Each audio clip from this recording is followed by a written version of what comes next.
right, diving right in, Trump's 2025 tariffs on Canada. We've had a ton of requests to break this down from the U.S. side, and wow, do we have a lot to cover.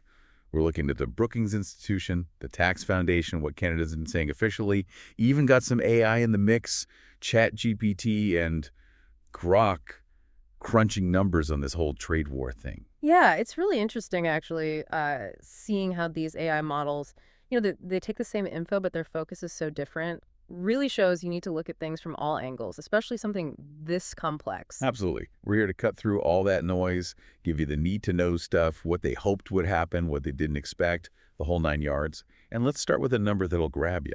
Canada retaliated with tariffs. Get this, $155 billion worth of U.S. goods. That's billion with a B. Wow, yeah, no kidding. Shows how big of a deal this was right off the bat. But before we get into all that, maybe we should rewind a bit. What was even the point of Trump doing this in the first Right. place? Was it like actually national security or just some economic power play?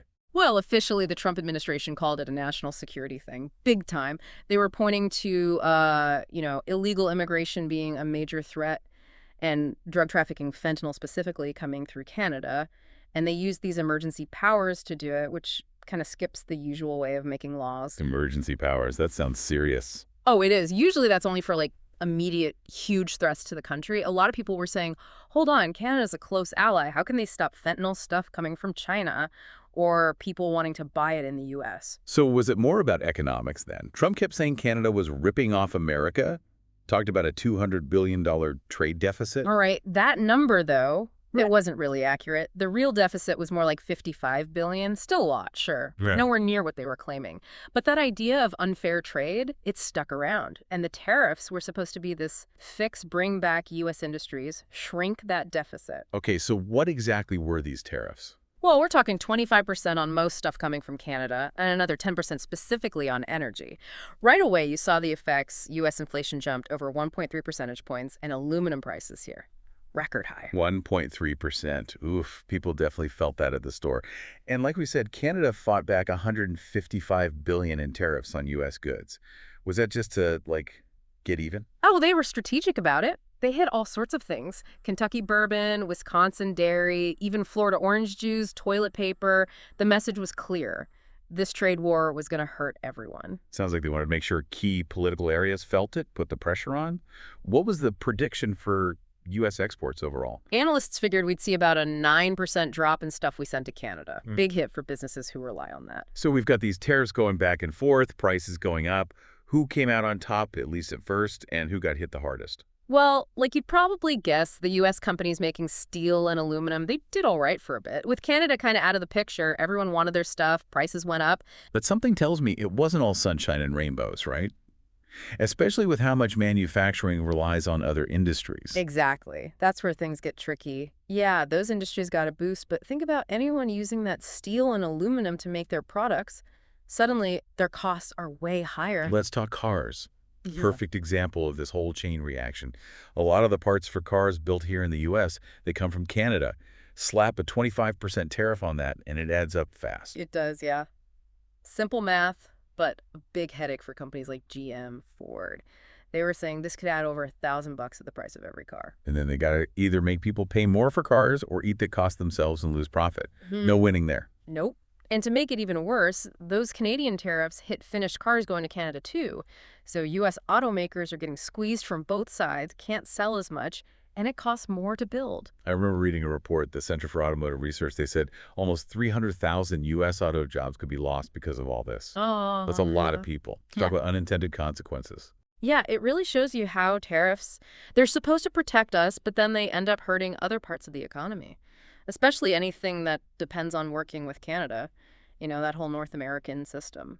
So manufacturing's hurting, but what about agriculture? Canada targeted them directly with Beef, pork, fruit, veggies, you name it, even bourbon. And Canada is a huge buyer of U.S. farm stuff, so now it's all more expensive for them, and they start looking for other places to buy from. It's like that soybean farmer in Michigan, remember? Lost all his Canadian customers, had way too much soybeans he couldn't sell. And he wasn't the only one. Prices went down, farmers everywhere lost income.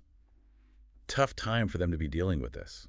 Yeah, rough timing for sure. They were already struggling from the trade stuff a few years back, and this just piled on top of it. Manufacturing, agriculture, both took a big hit.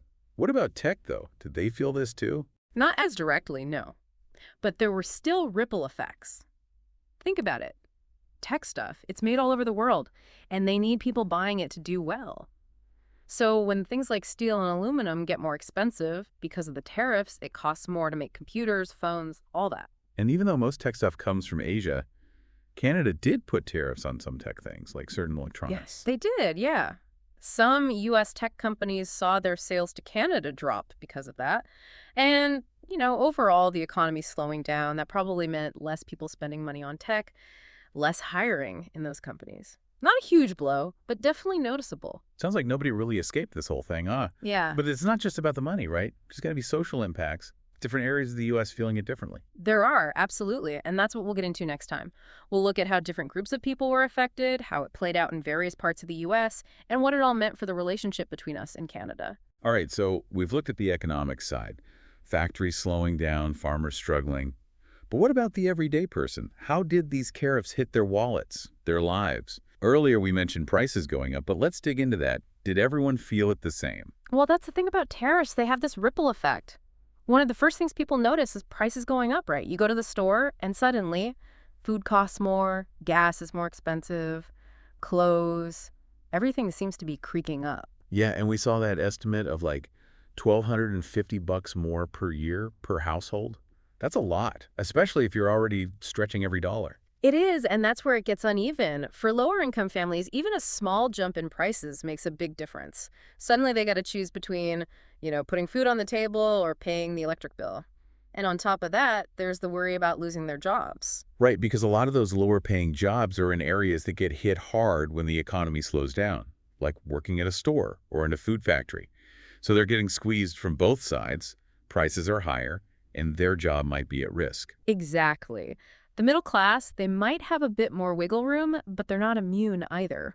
Sure, some blue-collar folks in those protected industries, like the steel workers, they might be doing okay for now, but a lot more people work in places that either use Canadian parts or sell stuff to Canada. It's like that factory worker in Ohio we talked about. If their plant has to cut back because parts are too expensive or nobody in Canada is buying their product anymore, suddenly their job is on the line. And even if they're still working, they're still paying more for everything, their car, their house, just regular life stuff. Yep. It's a tough spot to be in. Higher prices and not knowing what's going to happen with their job. Plus, you know what the Fed does when prices go up? They raise interest rates, which means mortgages get more expensive, people have even less money. It all adds up. So everyone's feeling it to some degree, but it sounds like lower income folks are definitely getting the short end of the stick. It's almost like that saying, the rich get richer. Yeah, there's truth to that. For someone with a lot of money, higher prices might be annoying, but they're not going to break the bank. And some of them might even find ways to make money when the markets go crazy like this. It's the working class who ends up paying the price, literally. We've been talking about the whole U.S., but did different states get hit differently? Oh, for sure. It depended on what kind of work people did in that state and how much they were already trading with Canada. The Midwest, the South, a lot of factories there. They Yeah. felt it pretty bad. Michigan, right. Lots of car factories, and we know that whole industry was struggling.